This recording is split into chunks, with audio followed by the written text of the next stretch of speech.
ભાગવતજીમાં વર્ણન છે ધૌર્ત લીલા અને દ્રાષ્ટ્ર લીલા.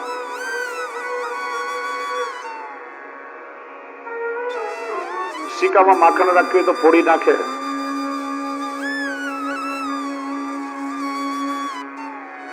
છાસનો કોગળો ભરી લે મોઢામાં અને ઘરમાંથી નીકળે, પેલી ગોપી સામે પડે ને તો મુખારીમાંથી છાસનો કોગળો એના મોઢા પર કરીને પાછા હસવા લાગે. અનેક નટખટ લીલાઓ ઠાકોરજી કરે છે. પેલી એક ગોપી વઢકણા સ્વભાવ વાળી હતી. એ વારે ઘડીએ ઠાકોરજીને ચીડાવે. જો લાલા તો બહુ નટખટ છે,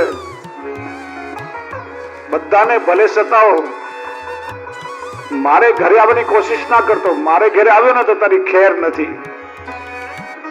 આ બધી ગોપીઓ વારે ઘડીએ મૈયાને ફરિયાદ કરે છે. આ યશોદાજી પણ કોઈનું સાંભળતા જ નથી. કોણ જાણે તે કેવું મન મોહી લીધું છે.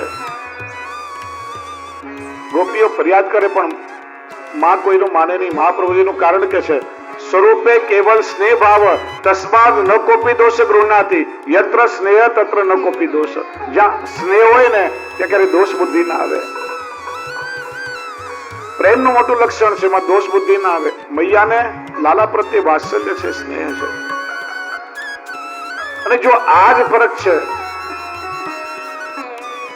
મર્યાદા પ્રેમમાં ને પુષ્ટિ પ્રેમમાં.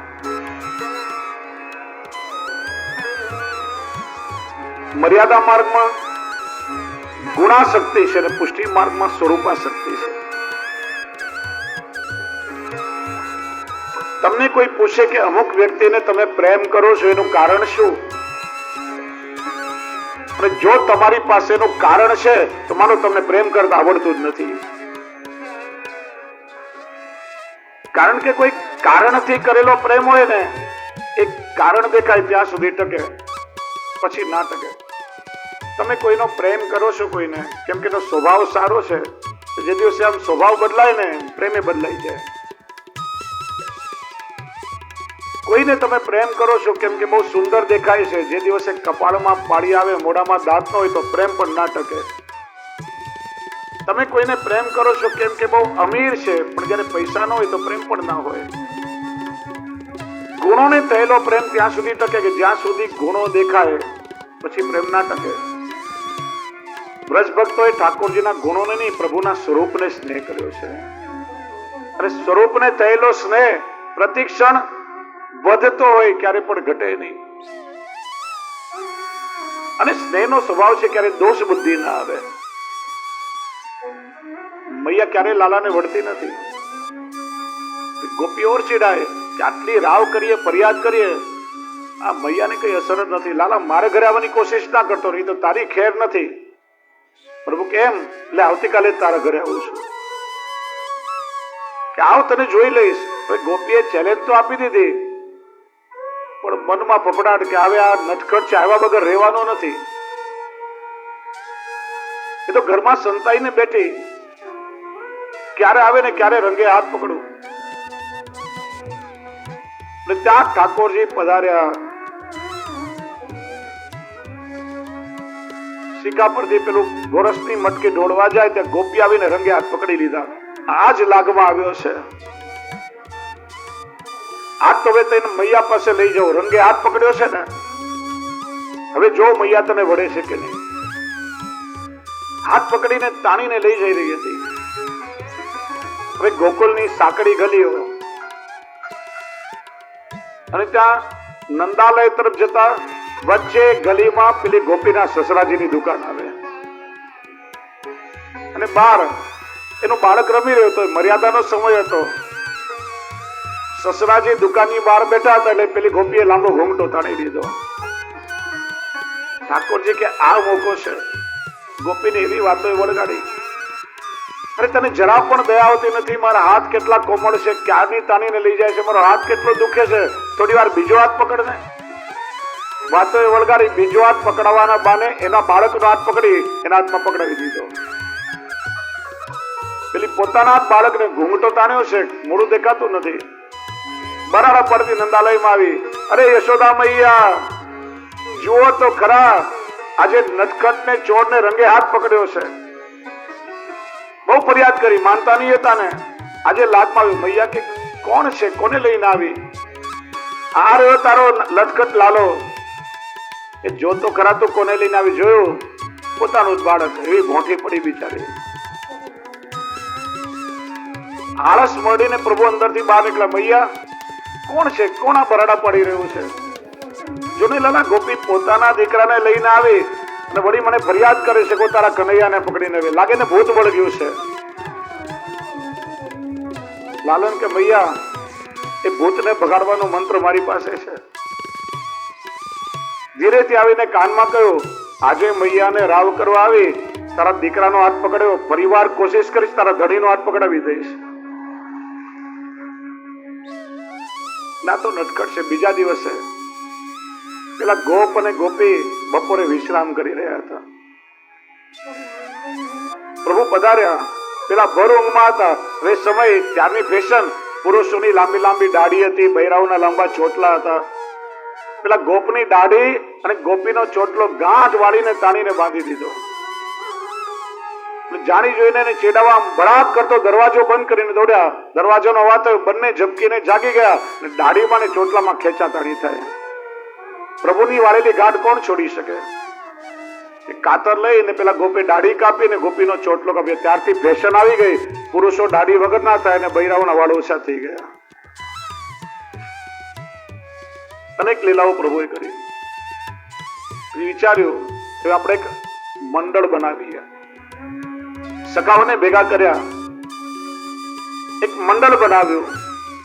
કયું? અધ્યક્ષ દાઉદ દાદા રહેશે, મધુમંગલ પ્રચાર મંત્રી શ્રીદામા કોષાધ્યક્ષ અને હું એનો પ્રમુખ બનીશ. મંડળનું નામ રાખ્યું ચૌર્ય મંડળ. મંડળના કઈ નીતિ નિયમ તો ખરા ને? પ્રવૃત્તિ શું કરવાની કે આપણા જાસૂસોને તપાસ કરવા મોકલવાના. કોણે કોણે ઘરમાં દૂધ, દહીં, માખણ સંતાડીને રાખ્યું છે. નિયમો તો આપણે બધાએ હળી મળીને સાથે રહેવાનું. જ્યાં જઈએ ત્યાં સાથે જવાનું. જે મળે એ સાથે મળીને ખાવાનું. માખણ મળે તો માખણ ને માર મળે તો માર. ઉદ્ઘાટન ક્યારે કરવું છે? નજીકનો કોઈ વ્યક્તિ હોય તો માર ખાવાની સંભાવના થોડી ઓછી રહે. નજીકમાં જ દૂરના સગા એક માસી રહેતા હતા. ઘરમાં સાવ એકલા, દરેક પ્રકારની અનુકૂળતા હતી. વાલ બાલને બહાર ઉભા રાખી પ્રભુ અંદર પધાર્યા. માસી બાપ કમાડ વાસીને ક્યાંક બહાર જવાની કોશિશ કરતા હતા. પ્રભુને જોયા. બેટા તું ખરા ટાણે આવ્યો. આ કમાડની સાંકળ વસાતી નથી. તાજું ગોરસ કાઢીને રાખ્યું છે. મને કઈક કામથી બહાર છે. બેટા થોડી વાર અહીંયા રહીને ઘર સંભાળજે. હમણાં થોડી વારમાં બહાર જઈ મારું કામ પતાવીને આવો. કે માસી જરાય ચિંતા ના કરો, તમે બહાર જઈને નિરાતે તમારું કામ પતાવો, અહીંયા રહીને હું મારું કામ પતાવું. માસી ગયા બહાર. સખાઓને બોલાવ્યા. માખણ રોગ્યું. માખણ વાળો હસ કોઈના મોઢા પર ફેરવી દીધો, કોઈના માથા પર દહીંની માટલી ઢોળી દીધી. આખું ઘર હેલમ છેલમ કરી નાખ્યું. જ્યાં માસી બહારથી આવ્યા, ઘર આખું દૂધ દહીંથી ભરેલું જોયું. પ્રભુના મુખારવિંદ પર હસમાં માખણ જોયું. સમજતા વાર ના લાગી. લાલા બહુ નટખટ છે તું. તારા ઘરે માખણ ખાવાનું નથી કે બીજાના ઘરે આવીને આવી રીતના ચોરી ચૂપકીથી ખાય છે?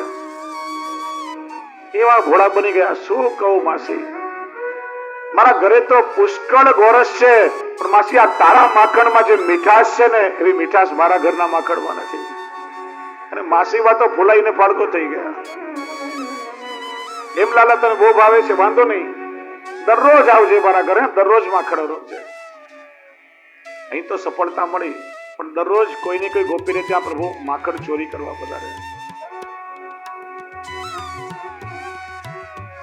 શ્રી મહાપ્રભુજી સુબોધજીમાં સમજાવવા માખણ ચોરી લીલા શું છે? એ ગોપીઓની ચિત્ત ચોરી લીલા છે. મન એ કોમળ માખણનું પ્રતીક છે. આ બધી લીલાઓ દ્વારા ઠાકોરજી વ્રજભક્તોના ચિત્તનો નિરોધ પોતાના સ્વરૂપમાં કર્યો છે. જેને ત્યાં 72 કરોડ ગાયો હોય, 9 લાખ ગાયો આંગણમાં બંધાતી હોય, એને ચોરી કરવાની શું જરૂર?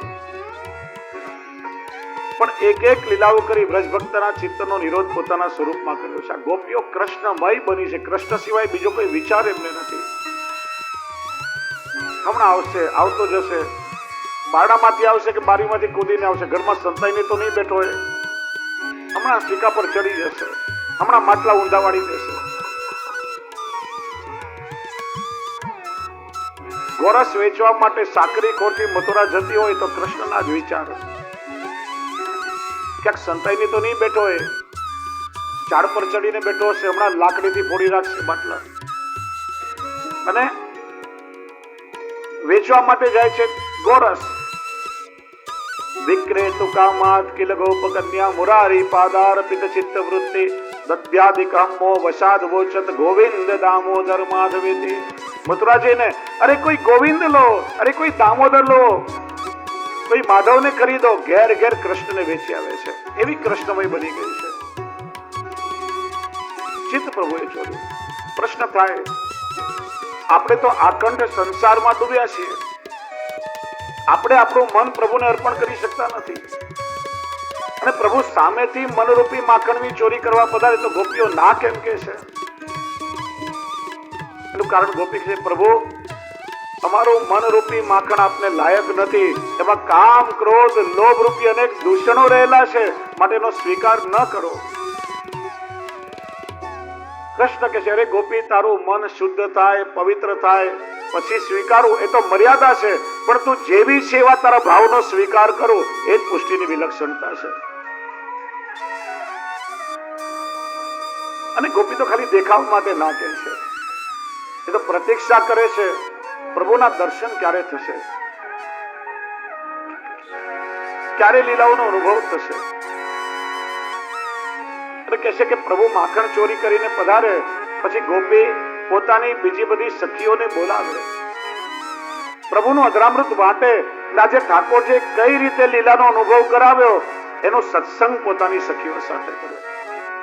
વૈષ્ણવ વાત્સવમાં સત્સંગ કોને કહેવાય?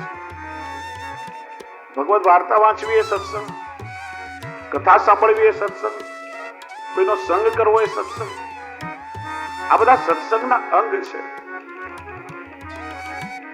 એકથી વધારે સમભાવવાળા ભગવદીઓ જેમની આસક્તિ એક જ સ્વરૂપમાં છે, એ સાથે મળી અને પોતાની આસક્તિના સ્વરૂપના ગુણગાન ગાય, એનું નામ છે સત્સંગ.